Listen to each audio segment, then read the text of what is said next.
C'est une histoire que Louis XIV n'aurait jamais imaginée. Un versant méconnu du plus connu des châteaux. Sous les ors de la monarchie, c'est l'histoire de Versailles et de la République. Nous sommes ici dans l'Opéra Royal. C'est dans cette salle de spectacle que tout commence pour la Troisième République, puisque l'Assemblée nationale vient siéger à partir du 20 mars 1871. Élue un mois plus tôt, la première assemblée de la Troisième République ne peut siéger à Paris, où sévit la Commune. Versailles est choisie, l'Opéra Royal est la seule salle à pouvoir accueillir près de 700 députés. Cette salle qui a commencé à être transformée pour pouvoir être utilisée comme salle de séance pour l'Assemblée et pour les députés. Rien n'est prévu à l'époque, c'est un peu le branle-bas de combat. Beaucoup de députés vont loger sur des lits de fortune dans la Galerie des Glaces. Le vote des lois constitutionnelles a eu lieu dans cette salle le 30 janvier 1875. Tout s'est joué dans cet opéra royal. Des lois constitutionnelles votées en 1875 qui installent durablement la République. Elle sera constituée de 2 chambres. Versailles va devoir s'adapter.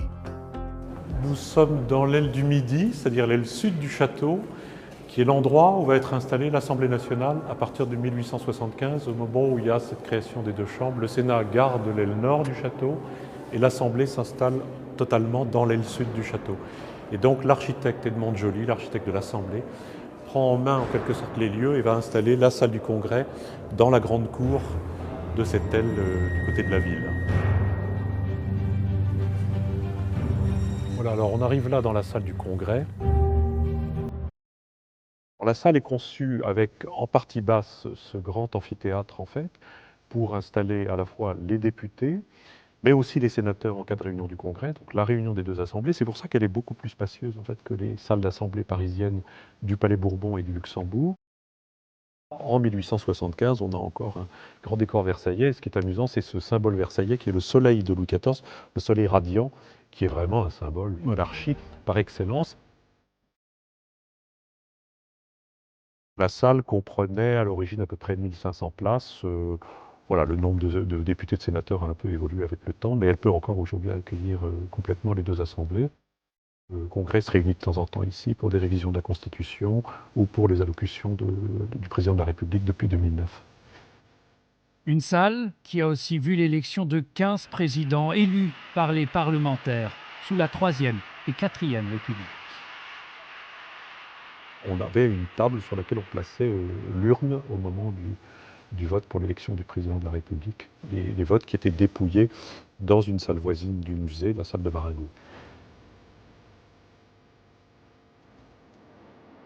On descendait en fait par cet escalier dans cette salle de Marengo où avait lieu le dépouillement du vote et la proclamation du nouveau président était faite sur le perron. Et ensuite, le président allait dans la salle du Congrès où il était acclamé par les parlementaires réunis. Ont obtenu messieurs René Coty, 477 suffrages. On a du mal à imaginer aujourd'hui ça dans ces salles qui sont un peu vides aujourd'hui, d'imaginer l'effervescence républicaine absolument incroyable qu'il y avait dans ces moments-là.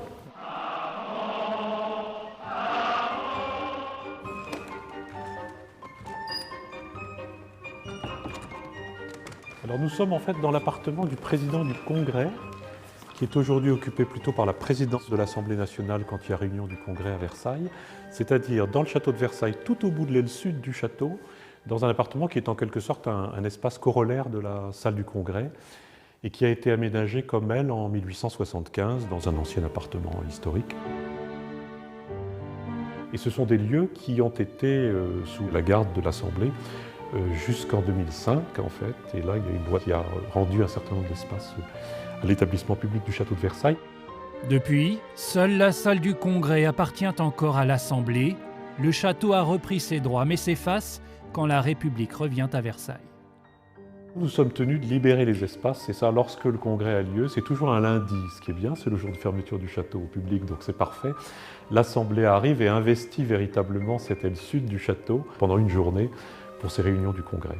Et puis après, voilà, elle s'en va.